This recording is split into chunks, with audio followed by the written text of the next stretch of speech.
This is a secret that your boss will never tell you. A secret your boss will never tell you. Okay? Now, what is that particular secret? If you are employed, of course, you have a boss, either the owner of the business or at the end of the day, it has to be the owner of the business that you are employed. So, what happens? There is a certain secret that in most cases bosses will never tell you. And if you want to know what particular secret is, just watch this video to the end. Just be patient. It's less than 15 minutes video. And by the way, if you're watching me for the first time, go ahead and hit that like button. Make sure that you leave a comment on the comment section. All right.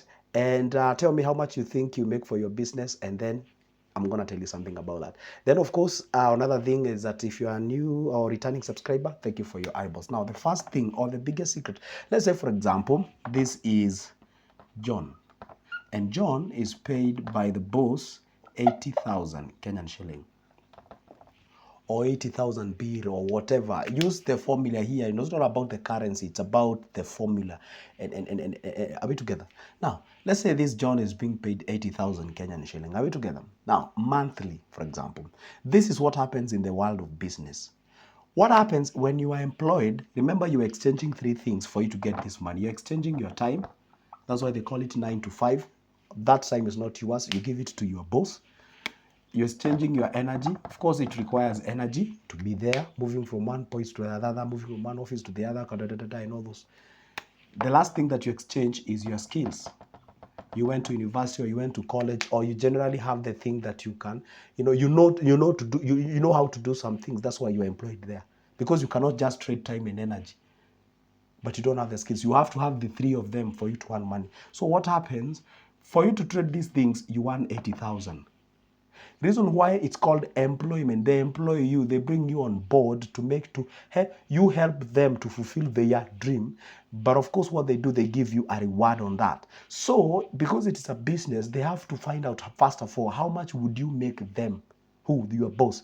So this is John. If boss is comfortable paying John 80,000 in a month, then John must make something for the boss, isn't it? Because that is business. I mean, let's be sincere. Let's say you have an electronic shop. Then you employ John. John makes you, in a month, he makes you 80K. And then you pay him 80K. Are you in business? Surely. He has gone with all what he has made in that particular month. Are we together? So in most cases, for a business to be viable, the employee usually makes 4 times of what you are paid monthly. And that's the secret. 4 times what you make. Or what you are paid. And this is how it goes. John is employed by, let's say, by boss X. So boss X pays John 80,000. This is what happens now. For John to be paid 80,000, John makes around 320K for that particular business. This is what happens. This is now how they divide this money. Remember, there is an employer and an employee. So John making 320,000 per month, John is given 80K. Are we together? And then boss is left with 240K. I want to show you why making or becoming wealthy using employment is very hard. So John makes 320,000. He takes home 80,000. Then he leaves boss with 240,000. In a worst case scenario, I repeat, in a worst case scenario, John should make at least 3 times of what he's paid. So it is 80 times 3. John makes, in a worst case scenario, John makes 240,000. Total profit, or should I call it total profit, to that particular business. Then boss takes, or rather John takes away 80K. Then the boss is left with 160K. Now, if you be in a situation, let's say you are the boss, if you be in a situation whereby John only makes 160,000, meaning 2 times of what you pay him in a month, and then that means it's 160,000, you divide that by 2. John takes home 80, and then you as the boss, you take home 80. Do you think it's fair in terms of the business? No, it's not. It is fair in terms of partnership. If John and the boss X were partners, it is okay, they can take 80 home. But now this is an equal partnership. Here there is a boss X who has risks. Let's say this electronic shop is worth, say, 6 million. Are you together? The stock inside this electronic shop is 6 million. Now, there are some rents to be paid. There are some permits to be paid for the business. There are some tax to be filed. There's some electricity to be paid. There's some other overheads that has to be paid. Probably this electronic shop has a secretary who binds all those receipts and whatever. Probably this electronic shop, they have employed some. You get what I'm saying? So boss has risked 6 million. Probably even 10 if you count the goodwill and whatever. Boss has risked 10 million for him to have this system that is making him this money. There is no way you can tell me the boss X will be able to share the profit equally with John. It doesn't happen. John has risked nothing. John has only come with the 3 things: the energy, time, and skills. So there is no way we can have the moment you make double of this salary reduces. It can even go to half, to 40. Because we have not risked the same. If today something happens and this business collapses, John will only walk away with the 3 things: the energy, skills, and time. And then you leave this guy with the whole baggage of the inventories and dead stock and what have you. You get what I'm saying? So let's say there's an overhaul by the government about the electronics. Let's say there's something like people are selling counterfeit products. And then they just come to the shop and they realize that there's half of these properties are counterfeit. Let's even say it was boss X's fault or whoever's the fault. The fact remains the 3 million is gone, whether it's counterfeit or... You see, this guy has more to risk. It means then they have to grab more. And that's why whenever it comes to a business, you find people complaining. I find somebody who was telling me, hey, you know what, Joseph, we work in a pharmacy and we are 4 of us. Each and everyone has their own counter. Let me make it this way so that it can be a bit neat.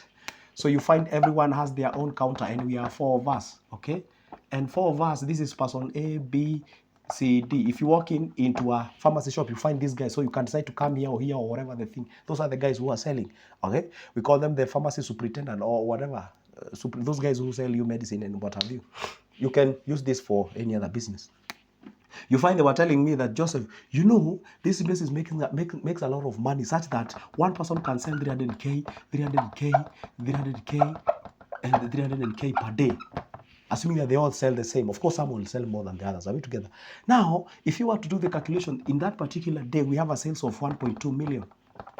If we have a sales of 1.2 million, do you know what happens? Let's say, for example, in most cases, pharmacy business usually makes a profit of 33%.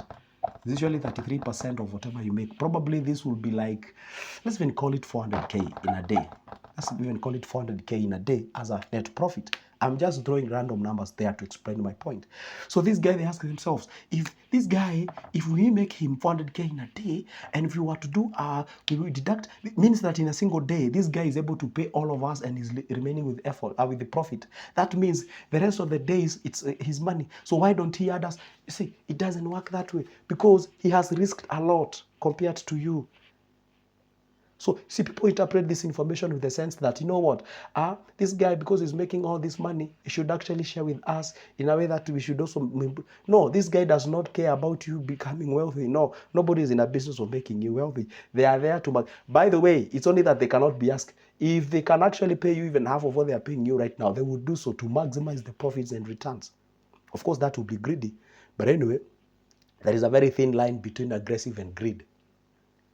You know, people can tell you I'm very aggressive, but if you were to zoom in carefully, you realize that they are not aggressive, they're actually greedy.